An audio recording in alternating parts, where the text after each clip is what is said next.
So now is the turn of Birol Aydin. Mr. Birol is a clinical senior embryologist and scientific director at Ovogene Bank with over 15 years of experience in embryology and andrology across 20 countries. He has set up 10 IVF labs, has conducted over 50,000 ICSI embryo transfers, 20,000 PGT cycles, and 15 egg donation cycles, as well as 122 spindle nuclear transfer cycles, with achieving 22 pregnancies and 12 live births. He has published and participated in more than 15 papers and contributed to advancements in genetically certified oocytes, AI for oocyte morphology, and time-lapse vitrification imaging. He's editor of Elsevier's cryo guidelines, and today we'll share his results with the ultrafast vitrification and ultrafast warming protocol, highlighting not only the survival and clinical outcomes, but also the transcriptomic analysis. So please, Birol. Good afternoon, everyone. Thanks to Kitazato for our collaboration, support, and invitation.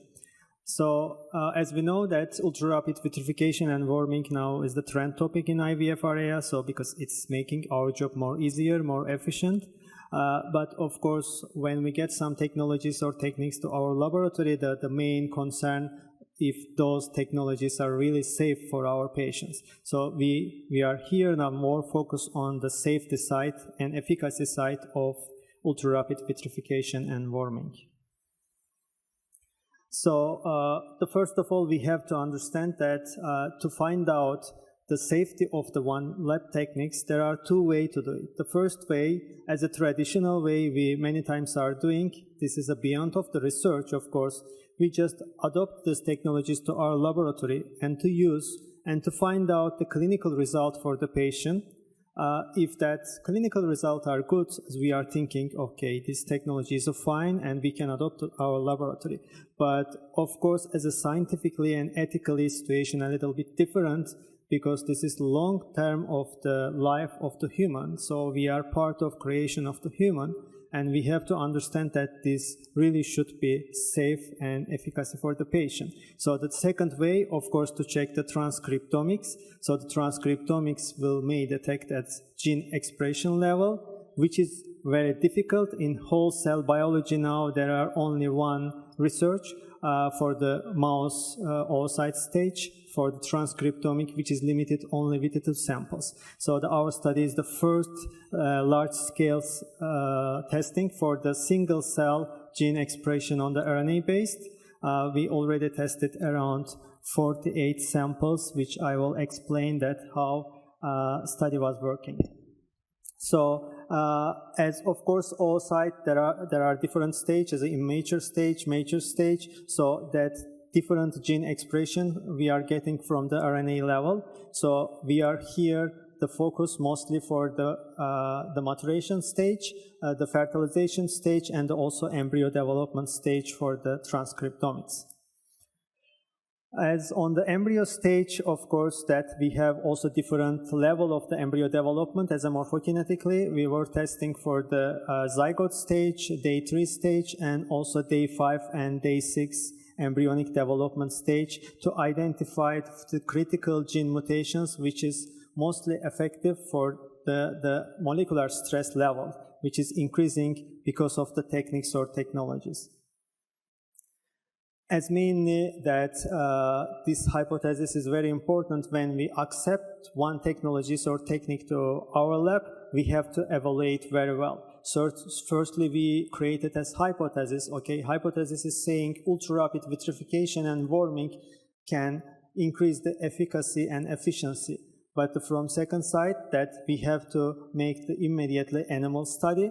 After animal study, so we have to understand that the structure of the oocyte on the animal and human, there are differences.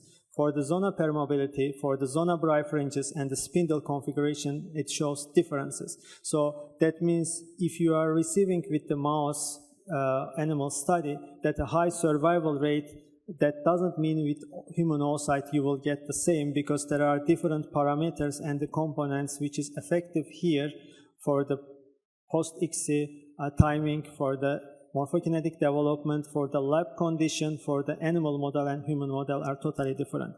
So where idea came, we want to check transcriptomics because it's very difficult to create an RNA library. The idea came from the publication which published by the Chinese group, and they declarate that after the frozen embryo transfer, they found significantly higher novel mutation for the frozen embryo transfer cycles, comparing natural conception and regular development. So that's why we thought that if we check the transcriptomic level, that will not give answer only for ultra-rapid, but it will give answer and will open way for the many new techniques and technologies which we are adopting to IVF laboratories.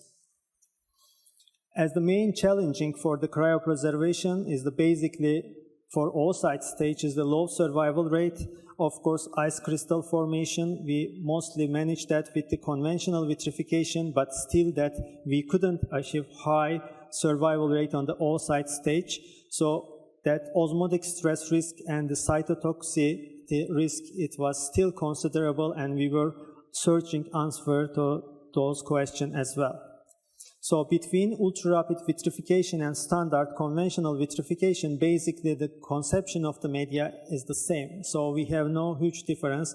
The aim here to use just the different steps of micromanipulation. So to decrease the micromanipulation, to decrease the timing of cryoprotectant exposure, and that way we will keep more stable to molecular stress, and we will increase the gene expression rate and to keep stable and protected.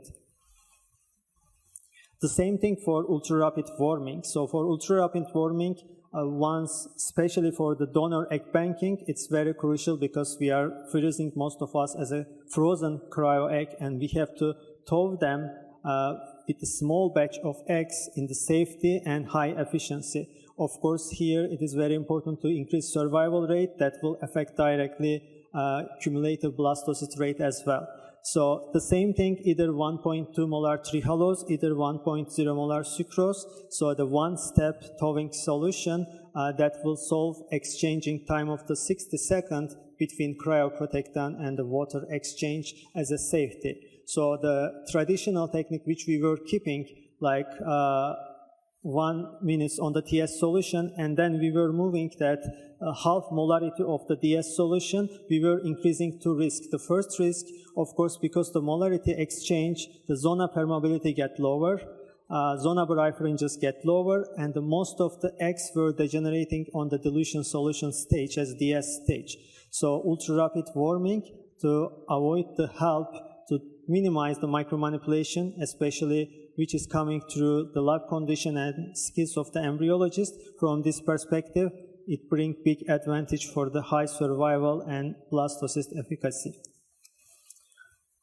As also study shows between cryopreservation, different timing of the spindle configuration, actually there is no huge difference between the conventional vitrification and ultra-rapid vitrification for the spindle formation. However, there is a difference for the molecular level on the endoplasmic reticulum function and also the mitochondrial function.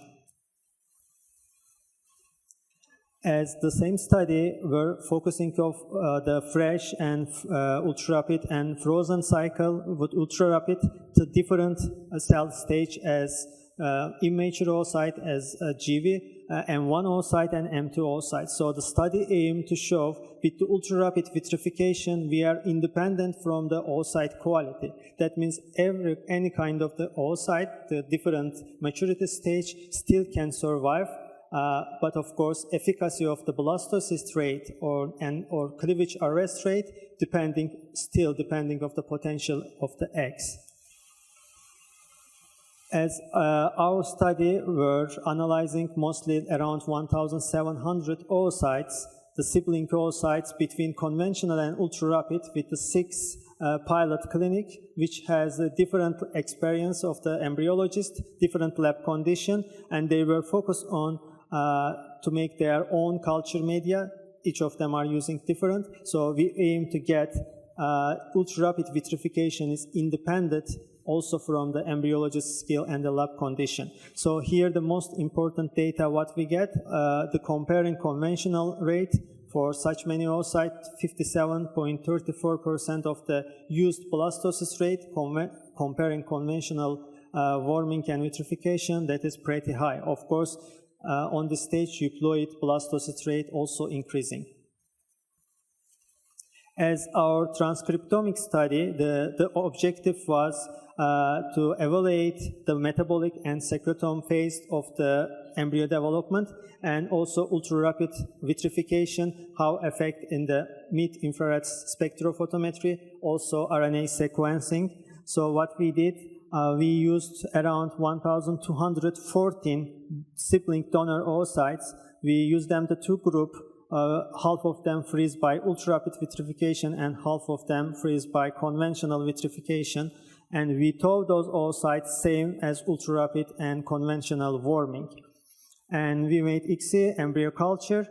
And on next stage, we were checking for the secretome profiling as lipid concentration, protein concentration and structure, nucleic acid concentration and structure. We were following them till day 6 embryo development, and the IVF outcomes as a survival rate, cleavage rate, blastocyst rate, and the euploid rate. And the final steps was RNA analysis. For metabolic stage, we use spectrophotometry. As on the spectrophotometry result, as you see between conventional and ultra-rapid vitrification and warming, based off DNA concentration, saturated lipid concentration, protein structure, and the nucleic acid concentration and structure, graphics show similarity. That means at the metabolic level, between ultra-rapid vitrification and conventional vitrification, there is no any harmful difference for the oocyte stage. So for the transcriptomic analysis, as we have the pilot study, we used 24 trophectoderm biopsy sample and 24 oocytes. So each group we separated 8 trophectoderm biopsy sample and 8 oocyte sample for fresh ultra-rapid vitrification and the conventional vitrification. Our aim checked to their transcriptomic level. So we use the heat map technology for the detecting of the single gene sequencing for RNA level. We use poly-A selection for the transcriptomic panels for the gene expression.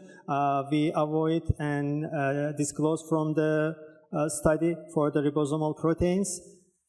As the quality control, we had very high reading level, so the old samples had a result. Only one sample from the fresh cycle, we couldn't get cDNA, so those samples still need evaluation.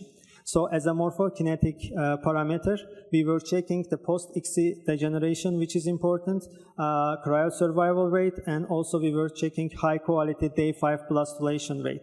So which is very important here, post-ESHRE degeneration rate in the conventional group was 5.7, but ultra-rapid group 0.8, which is very, very low.